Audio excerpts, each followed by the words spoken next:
What's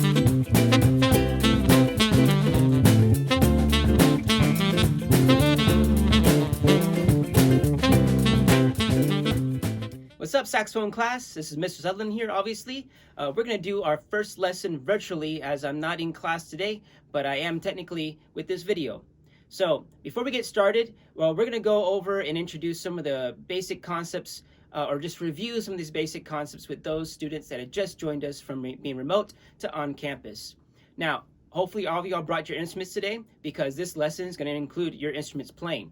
So step one, I want you to get your cases out in front of you on the ground. Do not take them out of the instrument case. Leave your cases on the ground closed, and then resume the video after you've done so. So right now, pause the video while you go get your cases set up flat on the ground with the handle facing you.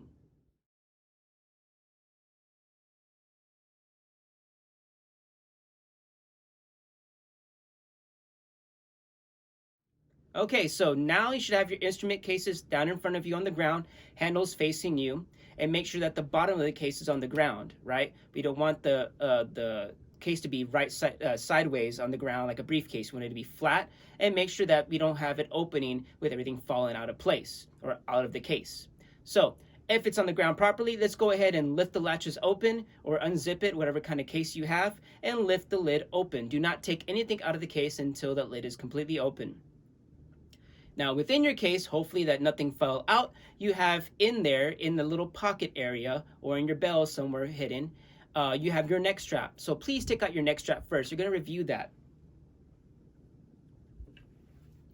Now the reason why we're reviewing the neck strap is because we have to work on the length of the neck strap. A lot of you guys still are messing around with the neck strap being all the way extended, or you haven't used neck strap for some of y'all that have been doing your flip grid recording. So that's actually pretty scary. We're going to go over how to use the neck strap and make sure that you do have a neck strap. If you don't have a neck strap, then you better go get one, because now you're not going to do anything for the rest of class. Those of you that do have a neck strap, awesome. You know already what to do because you follow the directions from the supply list. Now, some of you may have gotten this Neotech brand of neck strap. Some of y'all just rarely have the neck strap that came with the instrument that you bought or rented. So regardless, hopefully you got this Neotech brand.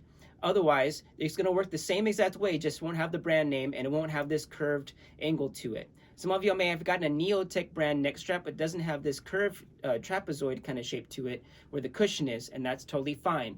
This is still going to work for you. Now, any other brand, it's going to work with the brand name first facing away from you, right side up. When you turn it to face you, to put it on your neck, make sure that you can read the logo right side up. When I flip it to the camera now, you'll see it upside down. What we're going to do next is place this neck strap over our head on our neck. And if you're wearing a collared shirt like I am, place it under the collar, not over. And then make sure that the buckle is down in front of you rather than up top, and that the clip is hanging out the bottom, kind of like a tie. So what we're going to work on now is how to adjust the length of it, because a lot of you still don't understand how this mechanics works. So this part here is called the buckle. The buckle can slide up and down by moving the actual strap within the buckle to one side and down the other.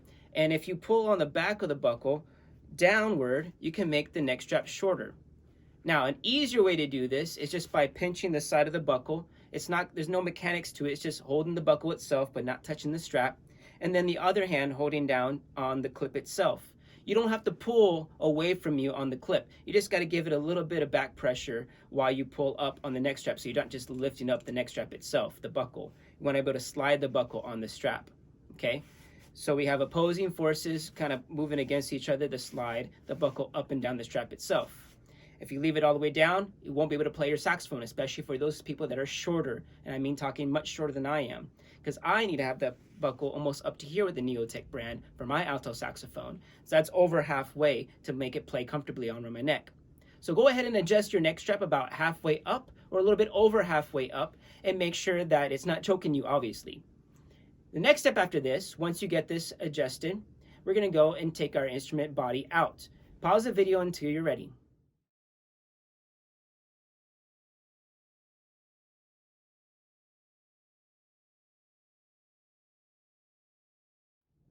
Okay, so if your neck strap is set up properly around your neck, now let's go take out the body of the instrument.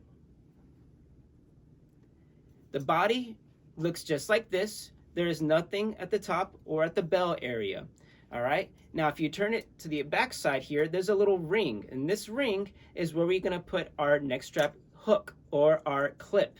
Now, if you don't have a clip like I do, that's fine. But either way, if you do have a clip or not, it's have a hook shape to it. You're gonna make sure that you hook the clip or the hook itself away from you through the hole. Don't hook it towards you, hook away from you. And there's a reason for that I can explain later. But for now, just know that you wanna hook away from you as you go through the ring. If you have it adjusted properly and the clip is closed, you can let it hang from your neck, whether you're standing or sitting, okay? Now, at the top of your body, you should have already taken out, if not done so already, a neck clip or a body clip right here, a plug. Take that plug out. You don't need it anymore because you're going to put something in there called the neck. All right. Now make sure before we do the next step that we have this screw here on the right turned out away or turned towards you so you can loosen it up. You don't need it loosened up all the way. We just need it a little bit so that way the metal or the brass at the top has a little bit of give to expand when you push the neck in, and then when you tighten it to contract so that way it can keep the neck from sliding left to right or falling out. So once you got this set up on your neck, go ahead and go continue the video. Otherwise, pause until you're ready.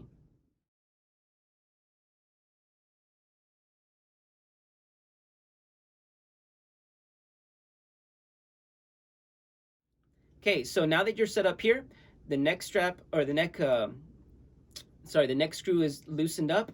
Go ahead and get your neck itself. The neck has a brass bottom, and then it has a cork top. The cork top here is where you place the mouthpiece, and then on top of it, of the actual body of the neck, if you will, is the octave mechanism. The octave mechanism has a ring at the bottom where the brass is that goes into the top of the body of the instrument. So we're going to slide this brass area here into the top of the body, making sure that we line everything up perfectly, because what we're going to do to line up is this octave ring needs to go, or this octave rod needs to go underneath the octave ring and line up with this piece of metal that's under the neck. When you have this lined up, you can twist and push the neck into place. Now, if you're twisting and pushing and cannot slide it into place, that's probably because your neck on the brass bottom is dirty. It needs to be cleaned, or the inside part of the top of the body needs to be cleaned. Get out your polishing cloth or your silk swab and rub the bottom of the actual neck or the inside, and or do both, it'd be preferable, and rub off any excess moisture or oxidization that might have happened. That green stuff that you might see on your neck strap, or not your neck strap, but on the bottom of your neck and the top of your body, is all the oxidization that's happening from all the moisture and air that you're producing through your instrument. You need to clean it out sometimes, or else it'll be really difficult to put the two pieces together. Now, you could add some Cork Grease if you like, but you don't need to. In fact, I would suggest you don't, because then it'll be too slippery, and then this neck will keep sliding left to right when you're moving it, even though you have this screw tightened, which is the next step. Once you have the octave rod underneath the octave ring and the octave rod lined up to the bottom of the neck, this little metal piece here, go ahead and take your neck screw and tighten it into place. You don't need to have it super tight, just have to have it snug so that way this doesn't move left to right or up and down. It stays in place. The next step we have here is actually lubing the cork itself with cork grease. So go ahead and pause the video until you're ready for the next step.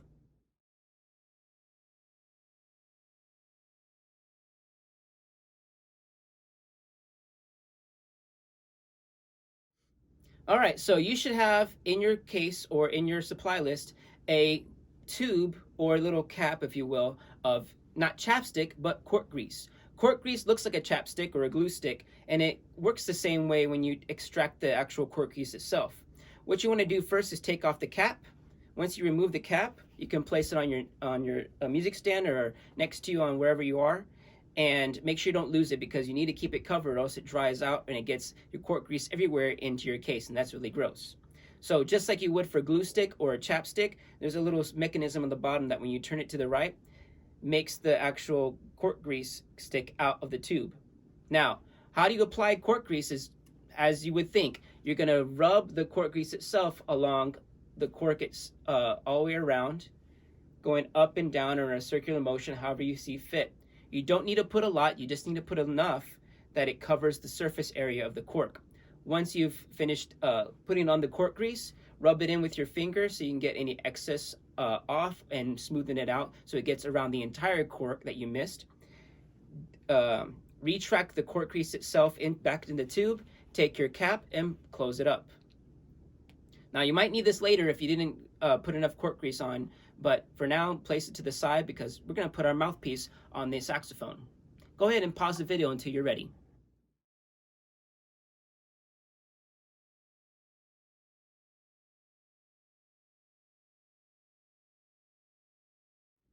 Okay, so next up we have our mouthpiece. Your mouthpiece is all black. It's a Van Doren, hopefully AO3, that you got from the supply list. And you should have on this mouthpiece an opening called the facing here, where the baffle is. This is the angled portion of the mouthpiece. That's where your mouth goes. And then the chamber here, or the barrel of the mouthpiece. This small opening at the other end, where it's not short or small, it's round, is going to go where the cork is on your neck. To do so, to add it, we're going to take this and slide it into place a little bit over halfway. You don't want to put it in all the way because you need to be able to tune yourself later on, and we'll talk about that later on as we get more experience with actually playing the instrument and creating good sounds. Once the mouthpiece is in place, make sure that you can twist it and turn it still and that you still have some give to it.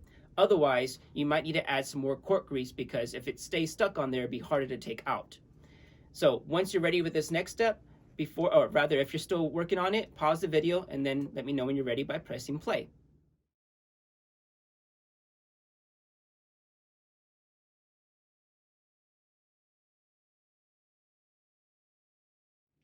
All right, after the mouthpiece set in place, we're gonna add our reed.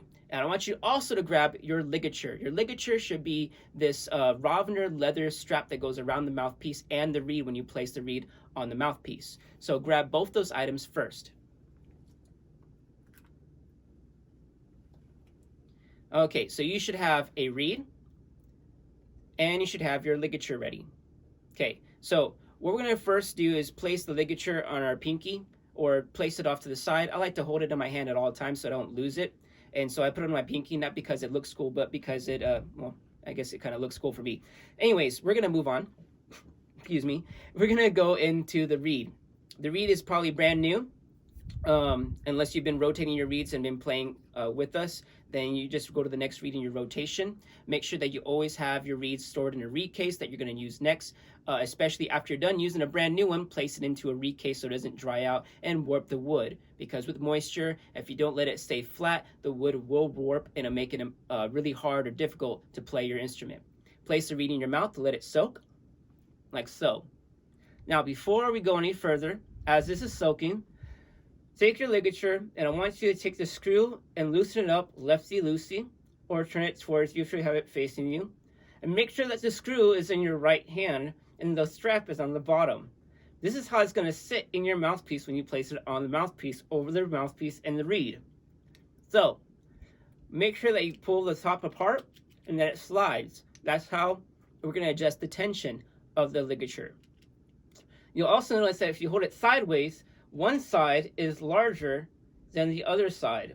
The larger side is going to go on first towards the back of the chamber, while the smaller side is going to go towards the baffle where it slants down into your mouth. Okay? Once it's loosened and you got your reed nice and moist, take off any excess moisture that's laying on top of the reed, and then place the flat part of the reed onto the flat part of the mouthpiece, with the tip of the reed lining up to the tip of the mouthpiece like I have here. So I'm going to turn it so that we can see a little bit better what this is supposed to look like.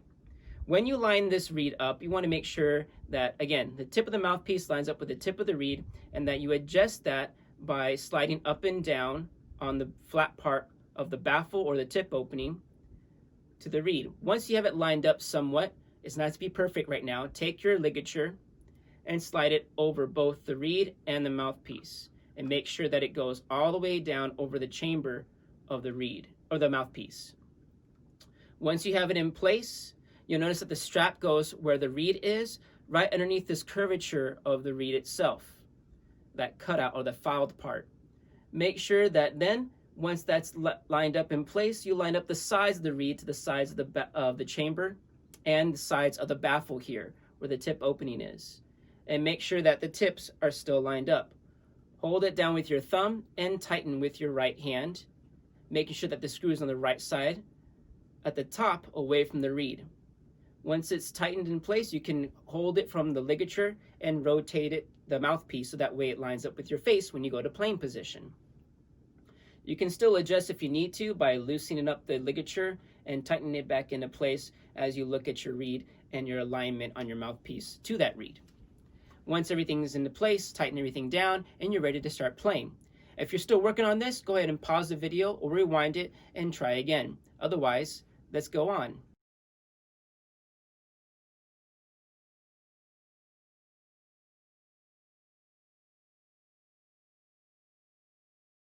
Now let's talk about our embouchure. Our embouchure is going to go, it's pretty much how we shape our mouth onto the mouthpiece. The tip of our teeth here, the front teeth, is going to go on the top part of the mouthpiece. You're going to let the weight of your head rest on top of the mouthpiece. Now, this neck strap is a little bit too short, so I'm going to lengthen it up just a little bit by pulling down on the buckle. That's better. And make sure that my teeth on top go about where the break point is. The break point is where the reed and the mouthpiece actually touch. There is an opening here, and as you go down from the tip down to the middle of the baffle, you'll notice that there's a part where the reed and the mouthpiece actually connect and start touching. That's where you're going to create your teeth and your seal around the mouthpiece. Teeth are going to go about halfway on where the baffle is on top, and then you're going to cover the bottom teeth with your bottom lip by folding in your bottom lip over your teeth, like so. And that's going to go where the reed is, again, where the break point is of the reed and the mouthpiece. As you're smiling, okay, you're going to be able to blow and exhale out by pushing the corners of your lips forward and down, creating a round seal around the mouthpiece rather than a flat smile. You want a round seal. And to do that, you got to have to make a frown and push your corners of your lips forward. Now make sure that you also don't puff your cheeks as you exhale. Now we're just going to hold the instrument by the bell on the body here. It doesn't matter where your hands go for now. We're just going to try to make a sound. Teeth on top, bottom lip on the bottom teeth, over. Smile, breathe from the sides of your lips, not from your nose, and exhale.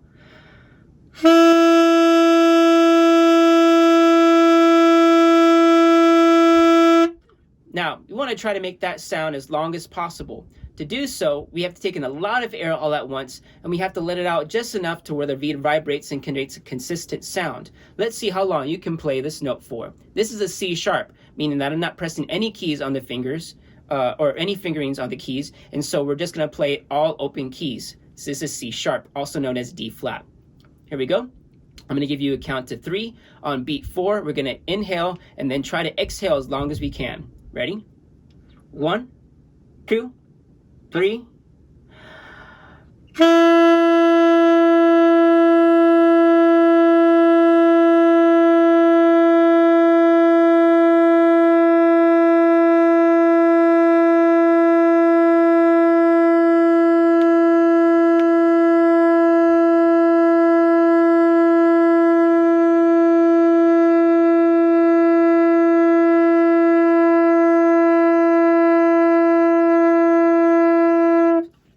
Okay, so if you went as long as I did, great. That means you have enough air to produce a sound that you need to. Okay, so try this a couple times with me. We're going to use the metronome set at 60 beats per minute. We're going to try to play at least 4 beats of sound in one breath. Again, we're going to take 1 breath in on beat 4 on the count off, and then exhale on beat 1 following that. All right, again, we're going to play no fingerings on the keys, and we're going to try to exhale as long as we can, at least for 4 counts first. So this is going to be a whole note of sound on D flat, also known as C sharp. Get to playing position, teeth on top, bottom lip covering the bottom teeth. Make sure we have a nice round seal. Here we go. 1, 2, 3.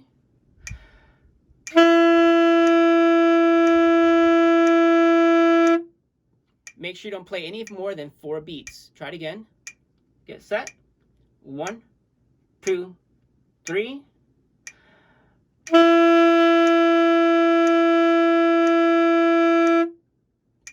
All right. So now let's go over how to play 6 beats long. So this is a whole note and a half note added together. That's 4 beats plus 2 beats, 6 beats. Ready? 1, 2, 3.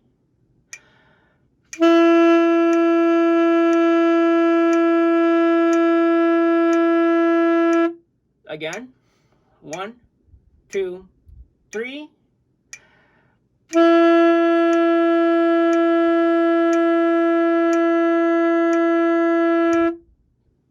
Awesome.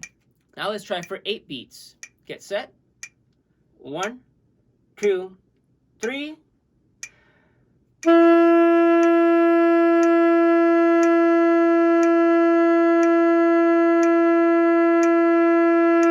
Again. 1, 2, 3.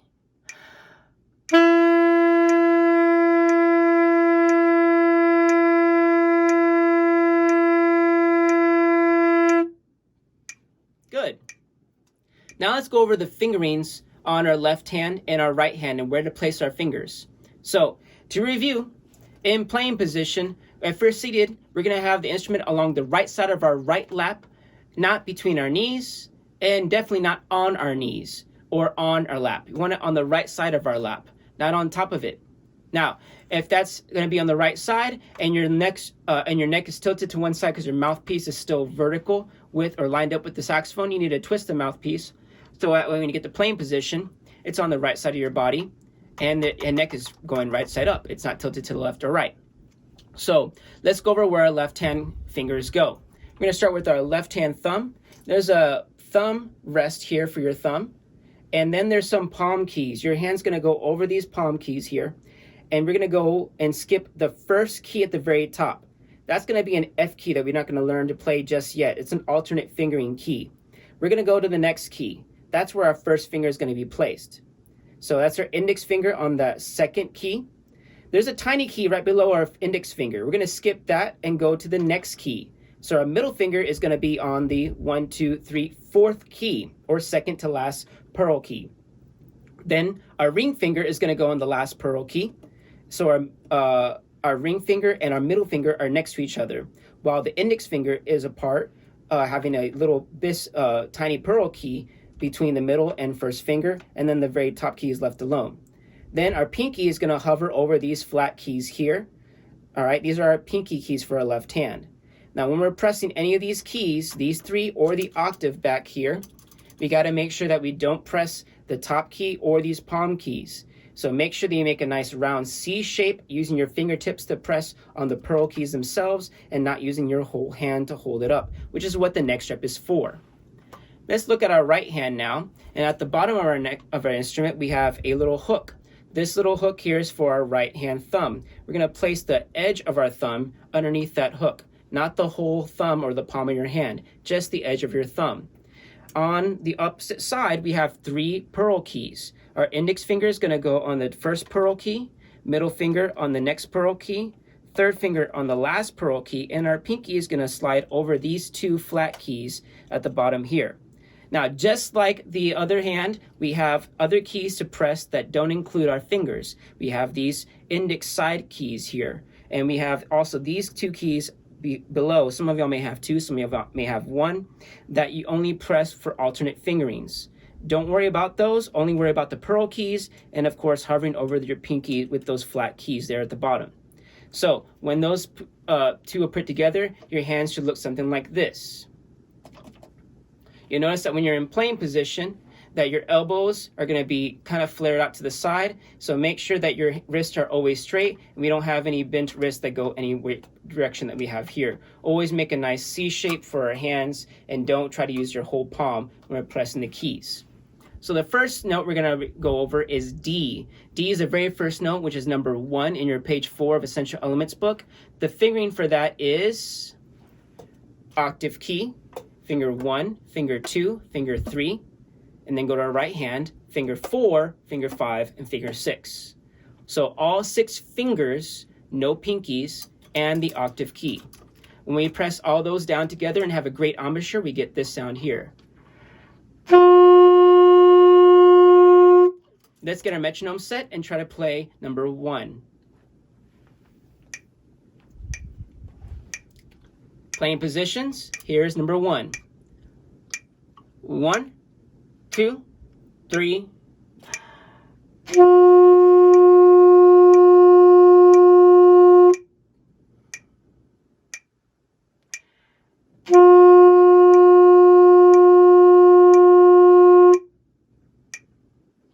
Now remember, on number 1, we have a whole note of D, then a whole rest, 4 beats of silence, another whole note of D, and another whole rest, 4 beats of silence. So 4 beats of sound, 4 silence, 4 sound, 4 silence. Let's try it again.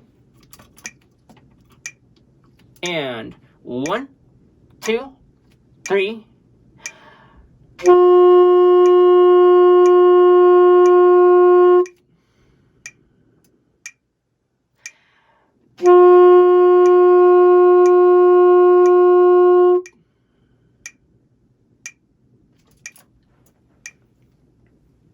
Let's go to number 3. You have a new note here, and that's C. All right, the fingering for C is just finger 2. So when we go to C, between D and C, we're going to lift all our fingers up except our middle finger, keeping it down. Now, the reason why I mention this is because when we're playing different pitches within a melody, we don't always lift all the fingers between notes. We only move the fingers we need to change the pitch. Otherwise, we're going to have a lot of extra notes or C sharps added between. When we're not playing C sharps, obviously we don't want that to happen. So we're going to leave our middle finger down for C, no octave key, and the other 5 fingers are left off the keys, including our pinkies. Here is the pitch that we should hear.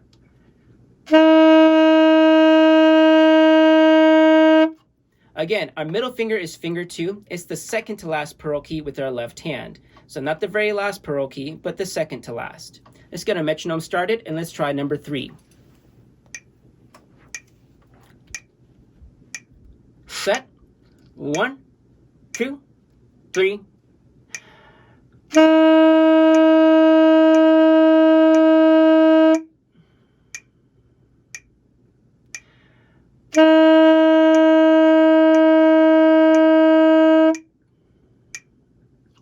Let's move on to number 5.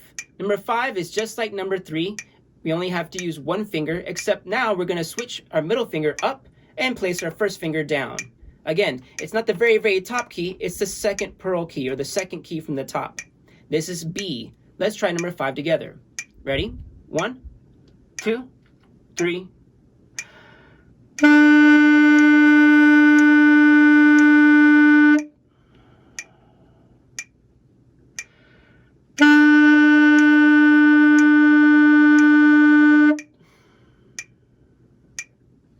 Let's move on to number 9. Number 9 is A. Or I'm sorry, number 7. Number 7 is A. That's fingers 1 and finger 2. Finger 1 and finger 2. So it's like B and C put together, but at the same time. Here's A. Let's try number 7. Get set. 1, 2, 3.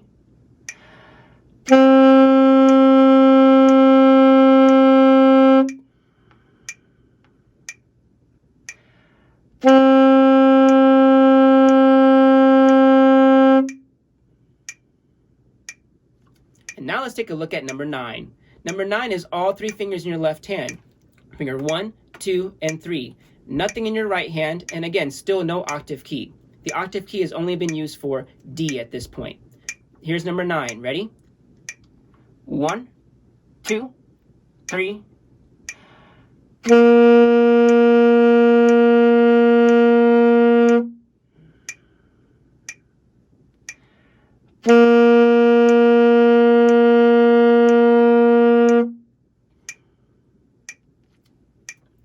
Good.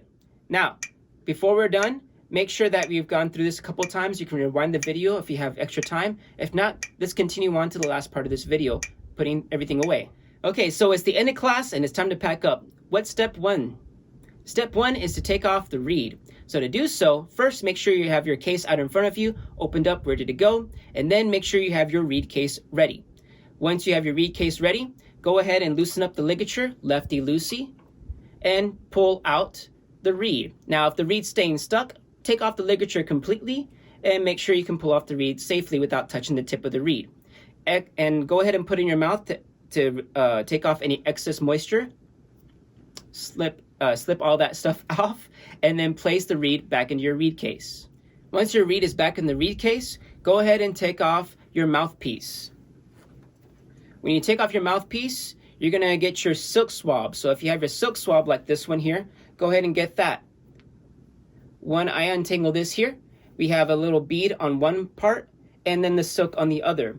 We're going to take the bead, place it through either end of the mouthpiece. I like to start from the back of the chamber and go through the baffle, and then let the weight of the bead fall through the mouthpiece, and then simply pull it straight through. This takes off any excess moisture and all the moisture out of the mouthpiece. You don't really have to do it more than a couple times, so do it twice through the mouthpiece, and then once you've done so, place your ligature back on the mouthpiece, and then get your mouthpiece cap. Should look something like this. It comes with your mouthpiece, and it also comes with your Rovender ligature, and place the mouthpiece cap onto your mouthpiece with the ligature on. Put this back in your case. Next, we're going to get our neck. We're going to loosen the neck screw just a little bit, right? And then we're going to twist and pull away, holding the instrument by the bell and then holding the top of the neck and twist back and forth until it comes off. You can use this now, silk swab, to take off the excess moisture from the base of the neck and from what's inside the top of the body where the neck was inserted. You can also do the part where the cork was, because there might be some excess moisture there. Take the bead and start from now the bottom where the base of the neck is, and let the bead fall through the top of the neck. Once it falls through, go ahead and take your swab and pull all the way through. Do this twice or 3 times if you like. Once that's done, go ahead and place your neck back into the case. And here's our final step for cleaning and packing up. We're going to place now the swab through our body. We're going to start with the bell first. Place the bead into the bell and let it drop in there. Then guide the rest of the string and the silk swab down through the bell. This takes about 2 hands for me. Once you've done this part, you're going to turn the instrument towards you upside down, not away from you, because away from you are all where the key openings are and the bead could fall through there and get stuck. So turn it in towards you and let it flip upside down, and you'll see that the bead comes down the top of the instrument. Pull through, just like you did the other parts of the instrument, and pull the swab out. Do that about 2 or 3 times quickly, and then once you're done, you're going to just wad up and fold your silk swab into itself. Just fold it into itself until it makes a nice kind of ball, if you will. Once itself is into a ball, take your wrap string and wrap it around the length or the wad itself all the way, and then tuck the bead through that wrap. And then you can store this swab in your case. Go ahead and take off the neck strap from the body and place the body of the instrument into the case after you've put on the cap that goes on top. So make sure you place the cap back on the top of the body of the instrument and place it back down gently into your case. Once that's done, of course, you're going to loosen the neck strap by pulling down on this buckle. Take off the neck strap, fold it in on itself however you would like to, and just place it back in the case. Once all that's done, you are free to go. Make sure you lock up your case, close it all the way, and you put all your stuff away in the case like it's supposed to before you close it, obviously. Hope you enjoyed a little quick lesson and review today. I hope to see you again tomorrow. Bye!